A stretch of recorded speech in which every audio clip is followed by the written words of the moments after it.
जल्द से जल्द सभी साथी जुड़ जाएं, क्योंकि आज की बहस का क्या सार रहा, कोर्ट का क्या रुख रहा, वो सारी बातें डिस्क्लोज कर दी जाए। मंगेश मौर्य जी, लिंक को अन्य ग्रुपों में शेयर कर दो। अनुज राजपूत जी, जितने भी साथी जुड़ रहे हैं सभी लोग लिंक को अन्य ग्रुपों में शेयर कर दो, ताकि अधिक से अधिक अपने साथियों तक संदेश मैसेज पहुंचाया जा सके। शादाब अंसारी जी नमस्कार। सभी जितने भी जुड़ रहे हैं साथी सभी को नमस्कार।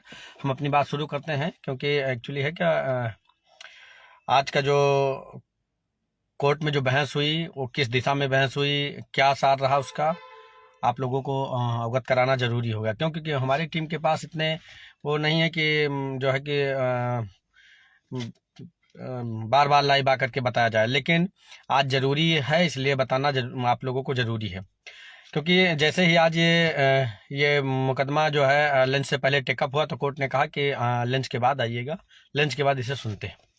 फिर लंच के बाद अपना मुकदमा शुरू हुआ, जिसमें उपेंद्र नाथ मिश्रा जी ने बहस किया, और काफ़ी सार्थक बहस रही। क्योंकि हम लोगों का जो लक्ष्य है, जो उद्देश्य है, वो जिसमें हम लोग चाहते थे कि एटीआरई पर ही सभी लोगों को एकजुट हो करके एक राय हो करके वार करना है, तभी आरक्षित वर्ग के अभ्यर्थियों का भला होगा, लाभ होगा।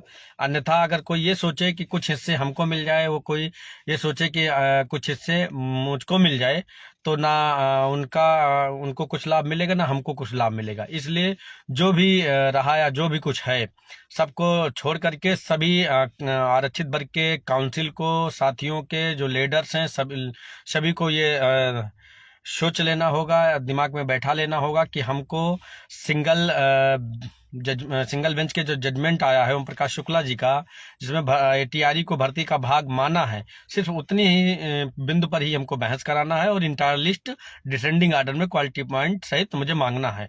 उसके अतिरिक्त हमें कुछ नहीं मांगना है। जब कोई भी साथी भी फोन ना करे 10 मिनट, कोई भी जो है, जबकि कल एस मिश्रा साहब ने भी जो बहस की थी वो काफ़ी हद तक ठीक रही, बहुत अच्छी रही। उन्होंने भी रिजर्व को काफ़ी डिफेंड किया है। आज यूवन मिश्रा जी ने भी एससी को डिफेंड कर, एससी ओबीसी ये कहेंगे कि रिजर्व कैटेगरी को डिफेंड कर रहे थे, एटीआरई पर बहस कर रहे थे। लेकिन अंत में उन्होंने ये कहा कि हम 6800 में चयनित हैं, सिलेक्टेड हैं, लॉटरी में मुझे मतलब प्रोसीड करा दिया जाए, या मुझको मतलब कि लिस्ट में या मुझको अपॉइंटमेंट दिया जाए। तो कोर्ट ने कहा कि अगर 6800 जाएंगे तो 6800 बाहर जाएंगे, ये कैसे संभव है।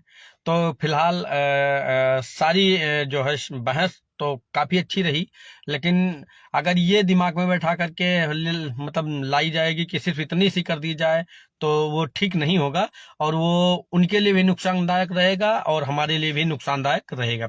फिलहाल हमारी टीम ओपी श्रीवास्तव और सुदीप सेठ साहब, इन सब को सिर्फ इतनी सी बात को ब्रीफ कर रही है कि ATRE only part of not part of recruitment. जबकि आज कोर्ट को ये बताया गया है और ये समझाया गया कि एटीआरई और टीटी दोनों सिर्फ और सिर्फ एलिजिबिलिटी मापदंडों में से मात्र एक है, ना कि वो भर्ती का भाग है, जिसपे डीबी का हाई कोर्ट की इसी भर्ती के लिए राघवेंद्र प्रताप सिंह की जो स्पेशल अपील थी, उसमें पैरा 67 में राघवेंद्र प्रताप सिंह की जो स्पेशल अपील थी, जो पूर्व एजी थे, जो 90-97 पर शिक्षा मित्र वर्सेस हम लोगों की लड़ाई थी, उसमें ट्रांसपेरेंसी पेज पैरा 67 में कहा गया है कि ATRE is not part of recruitment. वही जजमेंट सुप्रीम कोर्ट से में जाकर के रामसर मौर्य से जाकर के अपहोल्ड हो गया है। उन सारी चीज़ों को कोर्ट के सामने लाया गया। कोर्ट ने एक स्टेज पर यह माना कि अगर एटीआरई भर्ती का भाग है, असिस्टेंट टीचर रिक्रूटमेंट एग्जामिनेशन अगर भर्ती का भाग है, ये रिट कोर्ट का आदेश है, अगर वो इस पे प्रबल करता है, तो वो जजमेंट राघवेंद्र प्रताप सिंह और रामचंद्र मौर्य के सुप्रीम कोर्ट के जजमेंट को हिट करता है, नुकसान पहुंचाता है। तो लिहाजा कहीं ना कहीं कोर्ट को इस बात को भी समझ में आ गया है कि एटीआरई भर्ती का भाग नहीं है। क्यों? क्योंकि उसमें उसके सपोर्ट में जो जजमेंट है राघवेंद्र प्रताप सिंह का और रामचंद्र मौर्य का और विकास श्रृंखला का, ये सारी जजमेंट उसमें अपनी ड्राफ्टिंग में जो है महिंदपाल एंड अदर्स में पूरी तरीके से इनक्लोज किया गया है, लगाया गया है। अब कोर्ट फिलहाल एक बार तो एटीआरई पे वो समझ नहीं पा रही थी, वो जान रही है कि एटीआरई भर्ती का भाग है क्योंकि वो जजमेंट्स के अकॉर्डिंग चल रही है। लेकिन जब ये राघवेंद्र प्रताप सिंह और रामचंद्र मौर्य जी के जजमेंट को पढ़ाया गया कोर्ट के सामने, तो कोर्ट को समझ में आया, कोर्ट कन्विंस हुई है। लेकिन ये 100% कह पाना अभी जल्दबाजी होगी। क्यों?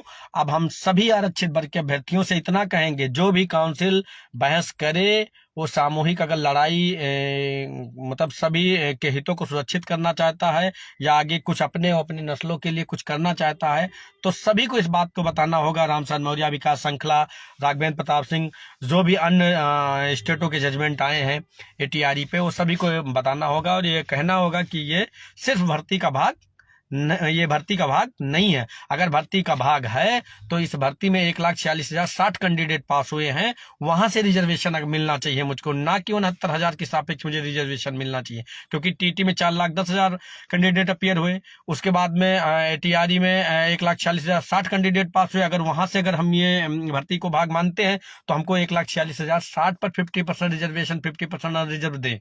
ये सारी बातें कोर्ट को बतानी होगी। फिलहाल आज की बहस काफी हद तक ठीक रही, कोर्ट भी मान के चलिए कि कन्विंस रही। लेकिन 100% हम तभी कह पाएंगे जब सभी लोग एक सुर में वार करेंगे और कहेंगे कि एटीआरई को जो डिफेंड कर रही है, एटीआरई भर्ती का भाग नहीं है, ये ओनली एलिजिबिलिटी टेस्ट है। उसके लिए lordship Raghavendra Pratap Singh, Supreme Court का set aside law, Ramchandra Maurya का जो जजमेंट है वो रिट कोर्ट के आदेश को जो है हिट करता है। फिलहाल स्वस्थ रहे, मस्त रहे।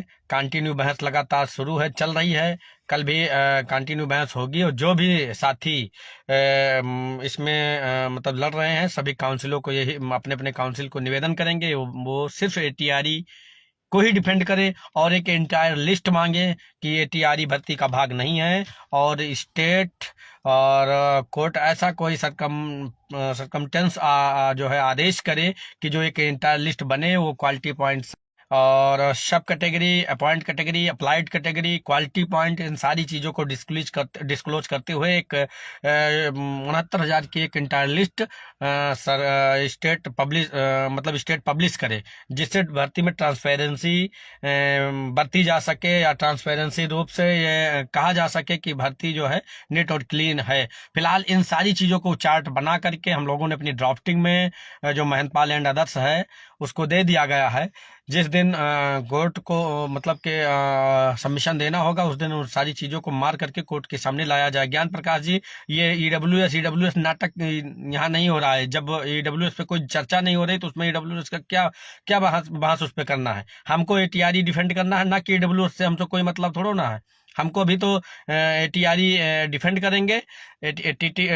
टेट तो एलिजिबिलिटी टेस्ट सिंगल बेंच ने भी माना है, तो डबल का कोई रोल ही नहीं रहता, डबल मानेगा ही। एटीआरई अगर हम यहाँ से जीत जाते हैं, हम पूरी इंटायर लिस्ट मिल जाएगी हम लोगों को, और मोस्टली जो है कि कैंडिडेटों का उसमें अपॉइंटमेंट मिल जाएगा। 6800 सीट, 20,000 सीट छोड़कर या चिल्ला पर बात रखे कोर्ट टीम। मोनू सिंह जी, इन सारे पहलुओं पर बात हो रही है, चल रही है, बहस कंटिन्यू लगातार शानदार तरीके से चल रही है। हम इतना जरूर कहेंगे कि आर्ट कोर्ट 60 से 70% कन्वेंस रही, अभी हमको 30 से 40% कोर्ट को कन्वेंस करना है। इसलिए जो है कि थोड़ा आप सभी साथियों को, जो भी जिनके मतलब पैरोकार हैं, उनसे निवेदन करूंगा वो बता दें, कह दें कि सिर्फ एटीआरई पे हमको बहस करना है, और एटीआरई बहस करने के बाद में मुझको एक इंटायर लिस्ट मांगना है। एक स्टेज पर कोर्ट ने स्पष्ट कर दिया कि जो है उनके आदेश का उल्लंघन करता है, लेकिन फिर उसके बाद में स्टेट की तरफ से, हमारे अपोजिट जर्नल की तरफ से उस पर अपोज किया गया और अपनी बात रखी गई। खैर कोई बात नहीं, बहस हमारी लगातार जारी है और आशा और उम्मीद है कि हमारे साथी हम लोग आज नहीं तो कल अवश्य ही जीतेंगे।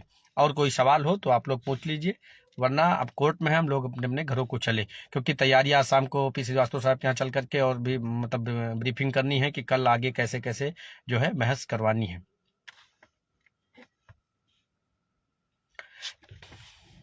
ठीक है साथियों, फिर जरूरत समझी जाएगी तो जो है कल बहस के उपरांत आप लोगों के बीच लाइव के माध्यम से बात डिस्क्लोज की जाएगी, क्या रहा कैसे रहा। बहुत बहुत धन्यवाद, बहुत बहुत आभार।